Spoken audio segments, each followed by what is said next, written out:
Saludos, somos estudiantes de la Universidad de las Fuerzas Armadas de ESPE.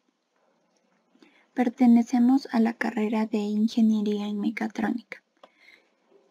En esta ocasión les vamos a presentar el laboratorio número 7 de Fundamentos de Circuitos Eléctricos, el cual se titula como fasores. Empezamos por los objetivos.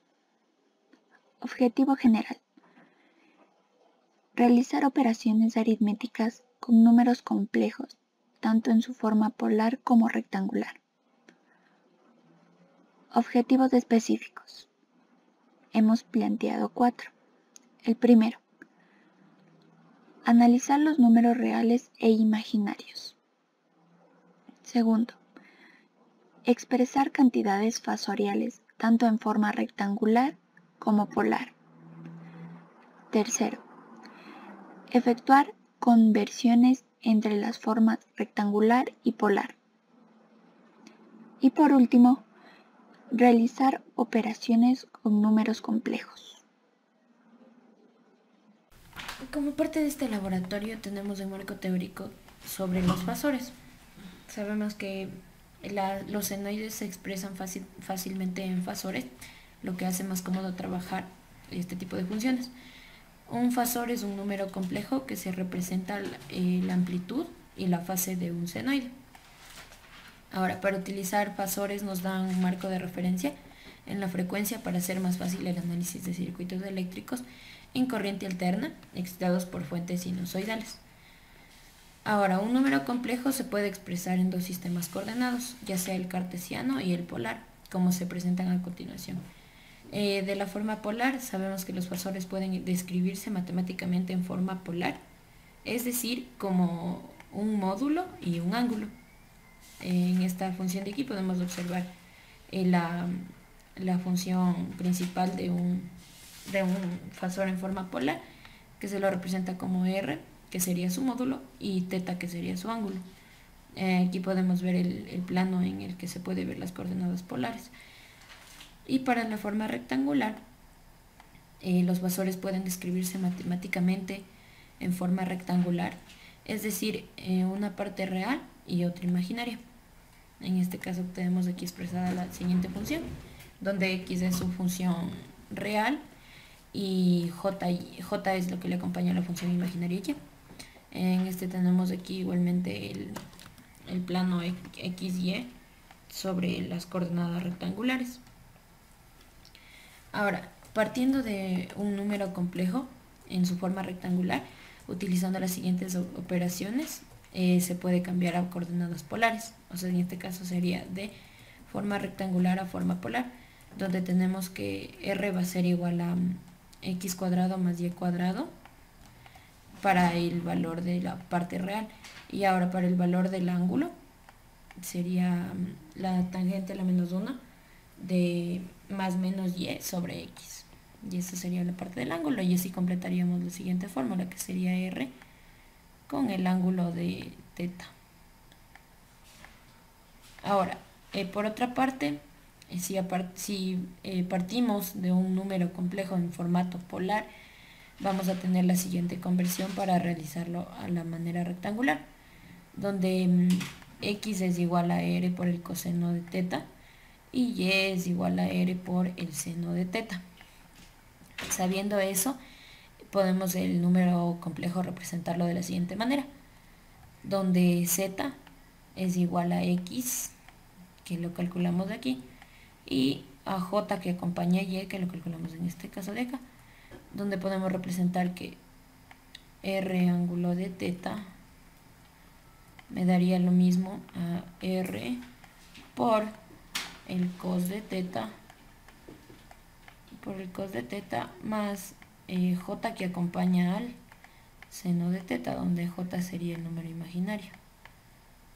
De este caso quedaría. Ahora es conveniente recordar las operaciones básicas tales como la suma, resta, multiplicación y división. Cabe resaltar que para la operación suma es más fácil realizarla entre números complejos, o sea, en su forma rectangular, mientras que para las multiplicaciones es más fácil utilizarlo de la forma polar.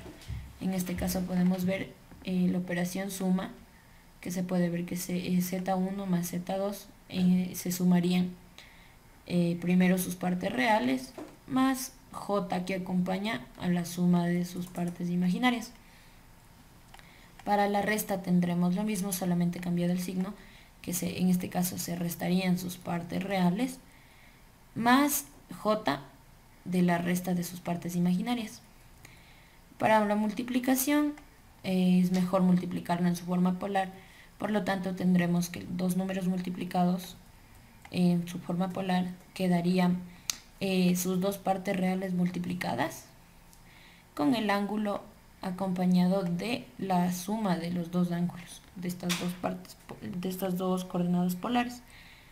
Para la división tendremos que la división entre la primera parte real y la segunda parte real, y en este caso se restarían los ángulos que los acompañan. Para el inverso sabemos 1 sobre z, que sería 1 sobre r, con el ángulo pero de la manera negativa, como se puede observar aquí. Para la raíz cuadrada tendremos que sacar la raíz cuadrada de la parte real, y el ángulo en este caso se dividiría para 2. Y el conjugado completo tendremos que tendríamos x menos j, que acompaña y, que me da igual a r por el ángulo de menos θ, y lo cual me daría igual a r, que sería nuestra parte real, multiplicado a Euler elevado a la j, que acompaña nuestro ángulo θ, y todo esto sería con el signo negativo, que se puede observar aquí.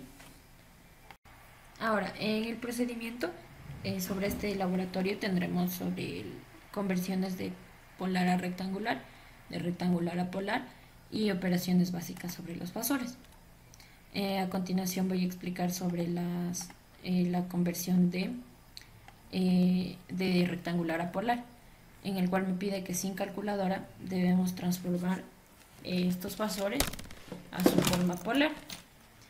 Aplicando lo que vimos anteriormente en el marco teórico, podemos aplicar las fórmulas que ya se nos presentan, en los cuales tendremos que, en este caso sería c igual a la raíz de a cuadrado más b cuadrado para la parte de c, que sería la parte real. Y ahora para el ángulo θ tendremos que es igual a la tangente a la menos 1 por más menos, consideramos los signos de b sobre a. Ahora, aplicando estas dos fórmulas, tendremos los siguientes resultados para cada uno de estos ejercicios. Para el ejercicio A tendremos un resultado total de 3,61 con un ángulo θ de 56.31, 53.31 grados. Para la opción B tendremos 10,12 con un ángulo θ de menos 37.78. En este caso nos salió de la forma negativa, pero también podemos transformarle a su forma positiva, el ángulo.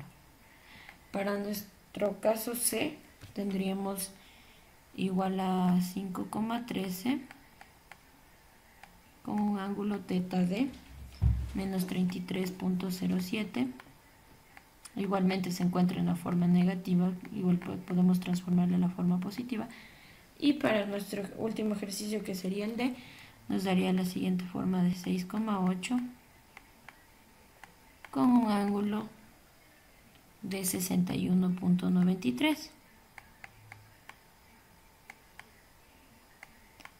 Y esto también podemos verificarlo ocupando una calculadora, transformando de nuestra forma rectangular a nuestra forma polar.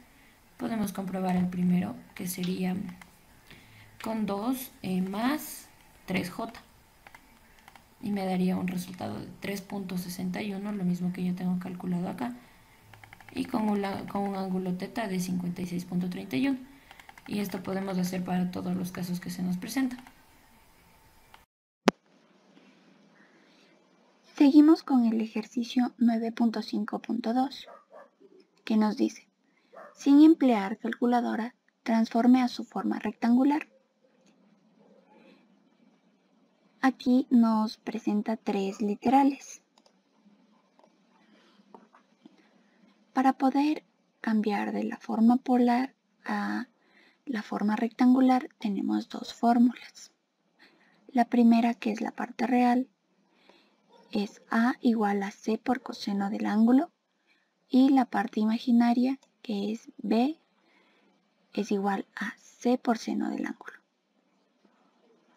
La respuesta la debemos interpretar de esta manera. Empezamos por el literal A. Empleando en la fórmula ya antes mencionada, tenemos que 36 equivale a C por coseno del ángulo, que es menos 10. Sacamos primero el coseno del ángulo, lo cual nos daría aproximadamente 0,985.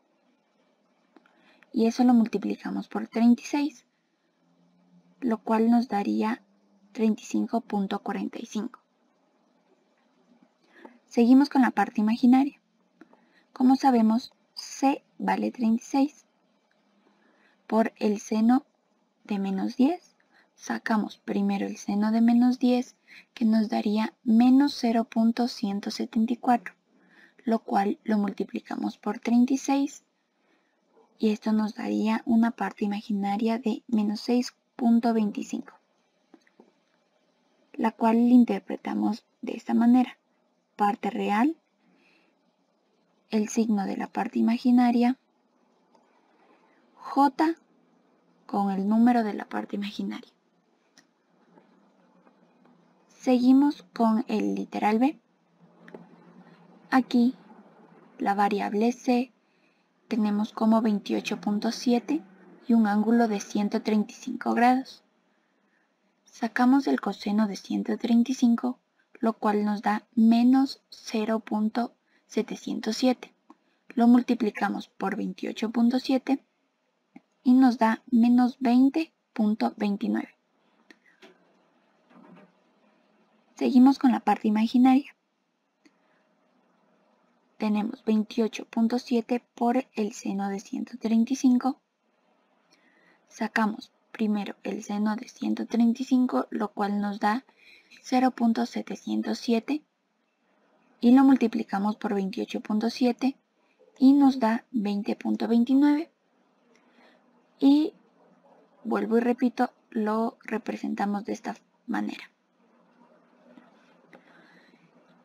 Seguimos con el literal C.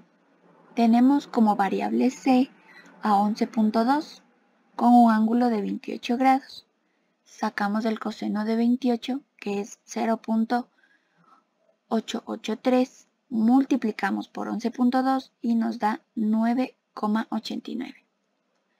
Seguimos con la parte B. Multiplicamos 11.2 por el seno de 28.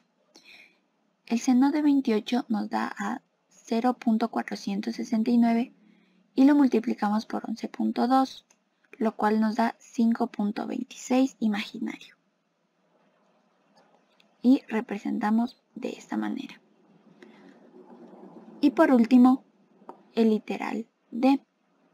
Tenemos como variable C 45 por el coseno del ángulo menos 117.9.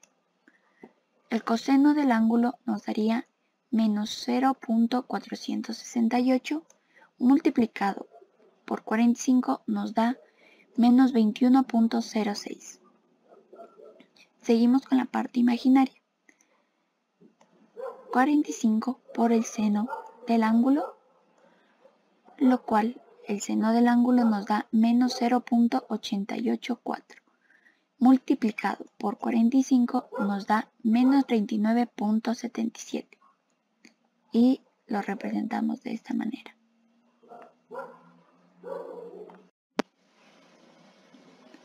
Finalizamos con las conclusiones. En este laboratorio hemos planteado dos. La primera, al resolver un circuito eléctrico utilizando fasores, se puede concluir que transformar una compleja función sinusoidal a su forma fasorial disminuye considerablemente la dificultad de cálculo. Segundo, la visualización de fasores en el plano complejo, sin dudas, es una ventaja para ver el comportamiento de las corrientes y voltajes sobre cada uno de los componentes del circuito, contra la visualización de las mismas en el plano temporal de la función sensorial. Y esto ha sido todo del laboratorio número 9. Muchas gracias.